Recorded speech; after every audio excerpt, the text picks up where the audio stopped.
name is Batchet Bun, and welcome to my series called Who Am I Bringing to the Function, where I share the stories behind my art pieces. Today, I decided to bring the first canvas that I ever painted. It only seemed logical to start with the canvas that started it all. Luckily for me, there's a lot of story behind this canvas, and I'm going to try my best to fit it in these compact 10 minutes or so. Every canvas feels like one of my children. They are conceived and birthed during certain periods of my life, and the canvas reflects that. In my case, the art process and everything behind it, all the context that happens behind the scenes is part of the art. Now, in my case, I was a content creator way before I realized I was an artist, and I thought it was about damn time that I combined my superpowers to introduce my art to the rest of the world. So without further ado, let me introduce you to Twisted Sygil, the bunnyman. Let me go get him.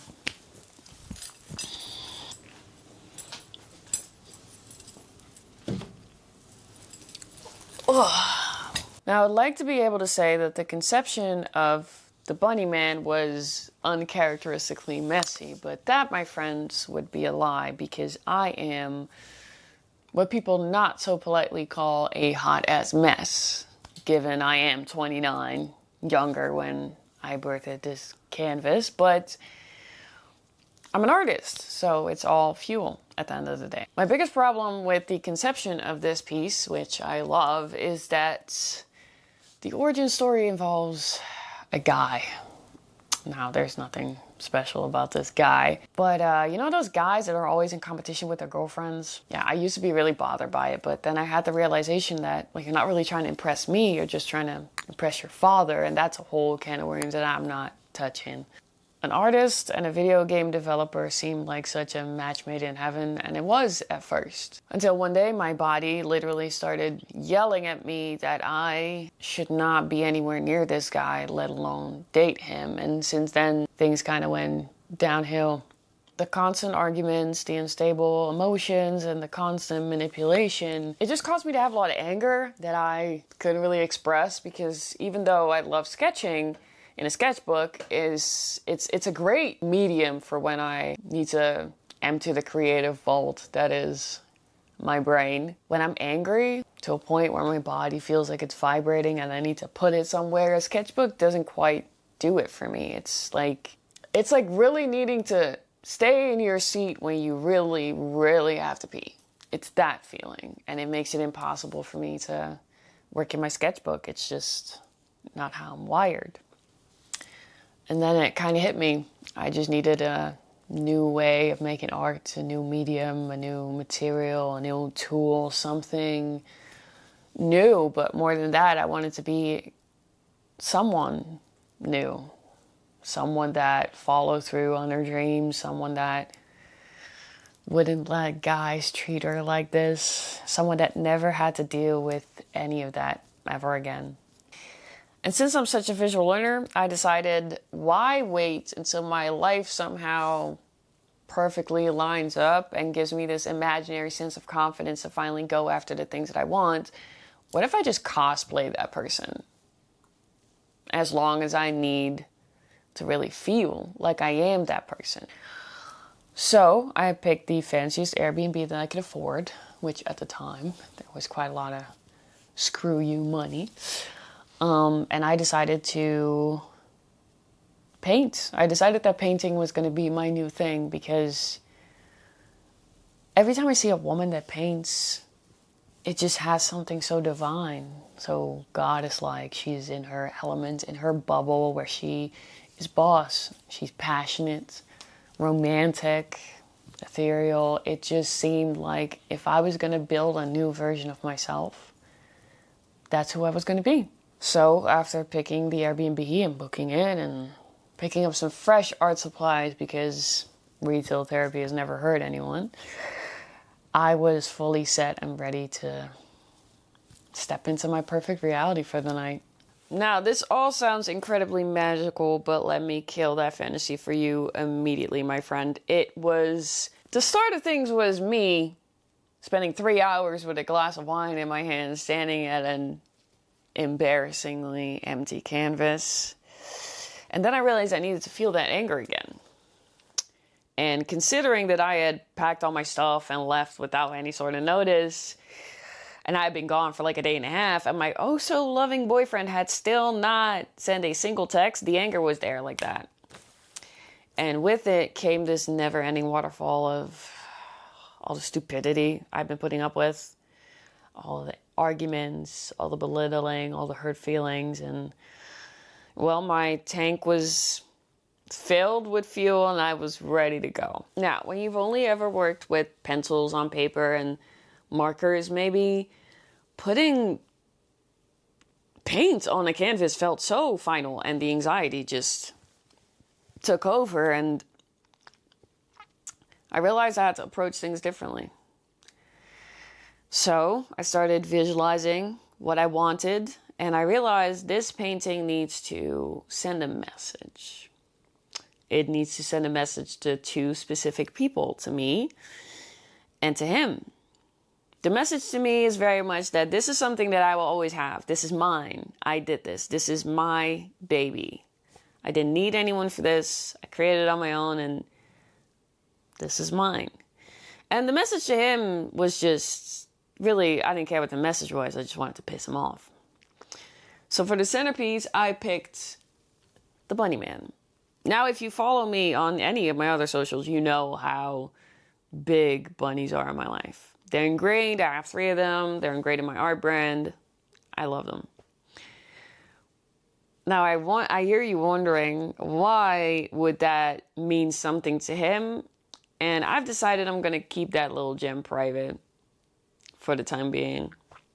For my memoirs, who knows? Now, every single artist has certain things they're good at or bad at, and some things can use some improvement. And one of my downfalls is very much I do not know how to start my sketch in a place on the sketchbook where the entire piece is going to fit in.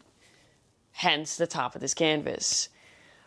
Luckily, I also realized that if you just put a bunch of stuff around it, all of a sudden it seems like a cohesive piece.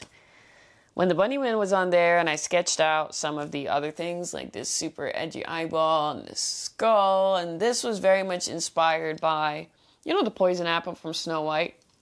Yeah, that was kind of the vision. I wanted this overwhelming darkness that other things were born out of. It's very personal, this piece. And when I did that, I experienced a feeling.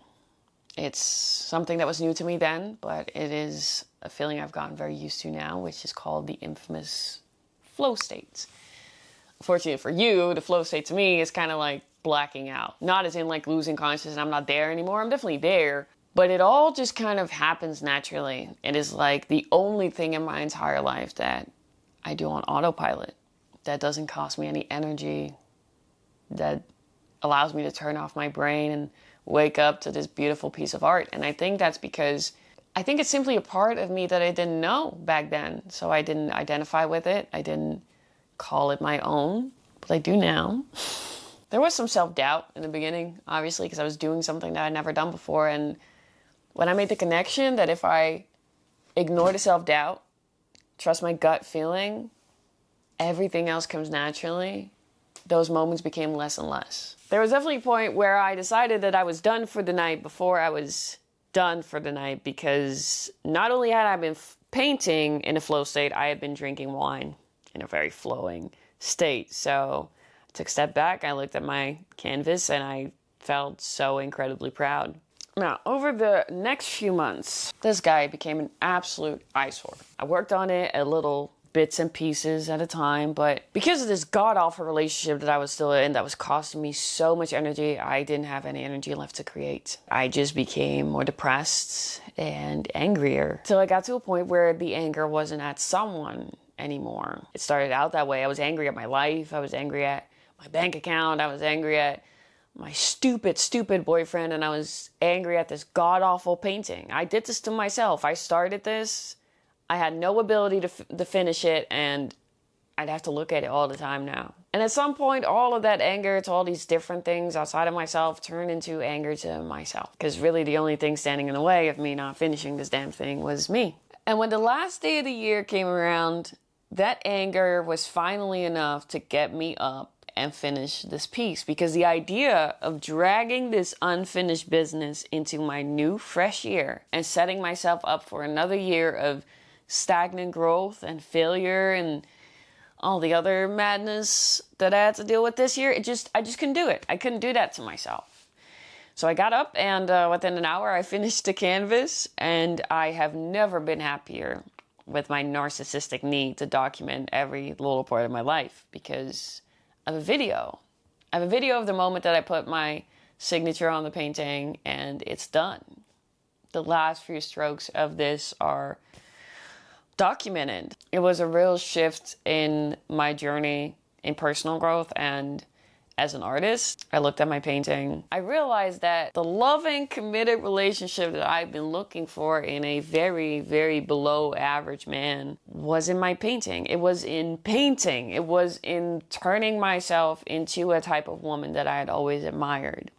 Well, that's it. All my raw personal trauma out on the internet, and it's not a new sensation for me, but it feels different. It feels different, but it's because it's about my art, and I don't think there's a more intimate part of myself that I could share with the internet. I hope you enjoyed this video, and thank you for lending me your time and your attention, because we all know that that's the only currency that we still recognize in today's day.